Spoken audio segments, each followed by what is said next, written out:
Today's a fabulous event. It's the International Human Rights Day conference that we're putting on with Students Stand Up. We're coming together to talk about our human rights and to work towards a movement that enacts these human rights in our daily lives. Where students and labor activists and community members and supporters and allies from all across the state are gathering for a full day of our membership assembly. First there's the membership assembly for the Worker Center.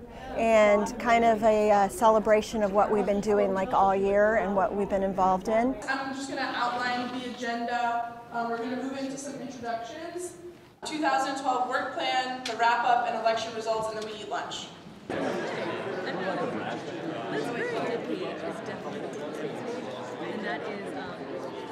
Since our last membership assembly, we organized successfully to pass Act 48, a bill that moves Vermont even closer to the universal health care system based on human rights principles.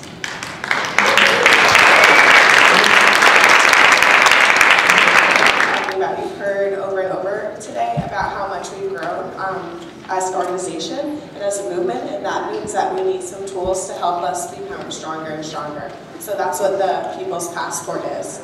And then there is lunch and the workshops, and this afternoon I think Bernie Sanders is going to be part of a panel.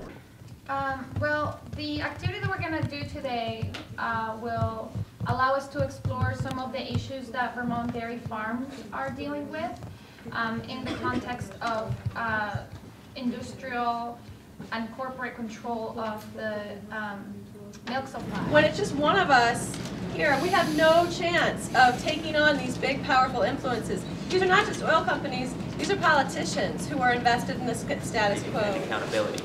So that's when we're talking about healthcare as a human right, that's really what we're talking about. A right stems from the fact that you need it or that someone in your community needs it, and that creates an obligation of the government, which is an extension really of our community, to meet the need.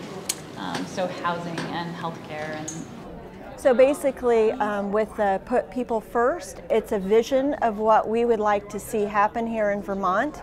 And basically, instead of paying attention to large lobbyists and people with corporate interest, instead it would be individual voices being able to advocate for what we need in our communities and in the state. So basically it's a vision of what we believe Vermont could look like if people's needs are put first. Every day here in Vermont, people are struggling to meet their fundamental needs and rights to safe, affordable housing, education, healthy food, a healthy environment, work with dignity, and a livable wage. Human rights is an evolving concept. And what we have got to do is to stake our claim as clearly as we can what human rights is about. And so, we deserve human rights. We deserve to be treated with dignity and respect. We can see from our own experiences and those of our neighbors that to address the problem of climate disruption, we need a human rights movement. To address the needs of our communities, we need a climate justice movement. Over and over again, we've been told that universal health care, adequate housing, affordable childcare, a healthy environment, efficient heat, healthy food, and other essentials are both economically and politically impossible in our little state. But by organizing in every county, we've shown that real change is possible. Our opponents are well organized and well funded, but our work is far from over. We need to keep the momentum up and keep organizing, keep telling our stories, keep listening to each other, and keep coming together so that our communities and our budgets reflect our values.